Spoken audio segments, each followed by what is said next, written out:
If you're dealing with skin issues like psoriasis and suddenly start feeling joint pain, you might be dealing with more than two separate problems. You could have psoriatic arthritis. This isn't just a joint condition or just a skin condition. It's both, and it's often misunderstood. Hi, I'm Dr. Scott. I've met so many patients who came in thinking their joint pain was just age or strain until we looked a little closer and discovered the missing link, psoriasis. Today, I'll walk you through 5 things you need to know about psoriatic arthritis, especially if you or someone you love has persistent skin flares and joint pain. These 5 key insights can help you recognize early warning signs, understand how it works, and know exactly when to seek help. Let's get started. 1. Psoriatic arthritis is easy to miss. Many people think psoriatic arthritis only happens after you've had skin psoriasis for years. While that's common, it's not always true. In some cases, the joint pain occurs before any skin symptoms, making it incredibly easy to misdiagnose. I once saw a man who had been struggling with toe and heel pain for months. He was diagnosed with plantar fasciitis, but months later, he developed patches of red, flaky skin behind his ears and on his scalp, which is typical of psoriasis. Only then did we piece together the real story: he had psoriatic arthritis all along. This condition is a master of disguise. It can mimic tendinitis, back pain, or even gout. So, if you have a personal or family history of psoriasis and you're experiencing joint pain, especially in your hands, feet, or spine, don't ignore it. 2. It affects the tendons and ligaments too. One thing that sets psoriatic arthritis apart from other forms of arthritis, like rheumatoid or osteoarthritis, is that it often targets the places where tendons and ligaments attach to bones. This condition is called enthesitis, and it causes pain in areas like the back of your heel, the bottom of your foot, or even the outer part of your elbow. This explains why patients often say their pain feels deep or hard to pinpoint. It goes beyond the inflammation inside the joint to the connective tissue.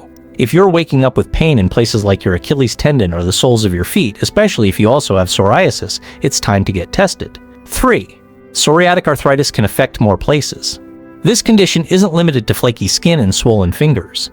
Psoriatic arthritis is a full-body disease that can impact your eyes, your digestive system, and even your heart. Some people develop a type of eye inflammation called uveitis, which causes redness, sensitivity to light, and blurred vision. Others may experience fatigue or signs of inflammation in the gut. Because it's an autoimmune condition, psoriatic arthritis increases your overall inflammatory burden. That means you're also at greater risk for things like heart disease, obesity, and depression, especially if it's untreated. This is why early diagnosis is important. It matters for your long-term health. 4.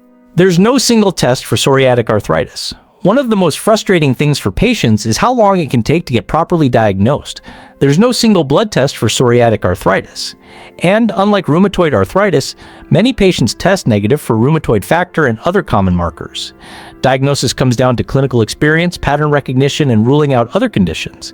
As a doctor, I look for signs like a personal or family history of psoriasis, nail changes like pitting or separation, pain in the same joints on both sides of the body or just on one, dactylitis, or sausage fingers where the whole digit swells, morning stiffness lasting longer than 30 minutes. So if you've been passed around between dermatologists, orthopedists, and rheumatologists without clear answers, this might be what's missing. 5. Psoriatic arthritis is treatable. Here's the good news. Psoriatic arthritis is absolutely treatable. The bad news is, the longer it goes undiagnosed, the more damage it can do. Unlike osteoarthritis, which is mostly mechanical wear and tear, psoriatic arthritis is inflammatory and progressive. The sooner we start treatment, the better the outcome. Treatment may include anti-inflammatory medications, biologic therapies that target the immune system, and lifestyle changes like stress management and exercise.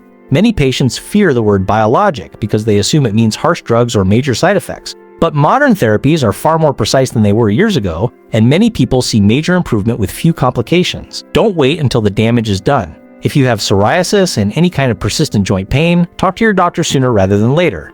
In a moment, I'll give you a quick summary of these 5 key points and what steps to take if you're concerned about psoriatic arthritis. But first, a quick favor. If this video helped you understand your symptoms a little better, let me know with a comment below. What questions do you still have about psoriatic arthritis? Your questions help me create better content. And if this brought you clarity, give it a like so it can reach someone else who might still be searching for answers. Here's a quick recap of the 5 things you should know about psoriatic arthritis. It often starts gradually and sometimes happens before the skin symptoms. It affects not only joints, but tendons and ligaments too. It's a full-body autoimmune condition, not just a skin and joint issue. There's no single test. Diagnosis depends on the full picture. It's very treatable, especially when caught early. If you have psoriasis and unexplained joint or tendon pain, don't ignore it. Talk to your doctor. Ask specifically about psoriatic arthritis. Early action can prevent long-term damage and change your entire experience with this condition. Thanks so much for watching. If you want more helpful, down-to-earth health content like this, hit that subscribe button. We post new videos every single day. And if you tap the notification bell, you won't miss out when we drop new tips, treatments, or real stories from patients just like you. Next, check out this video. Can you have both rheumatoid arthritis and osteoarthritis? Here's what you need to know, linked right here on your screen and in the description below. Take care, and I'll see you in the next video.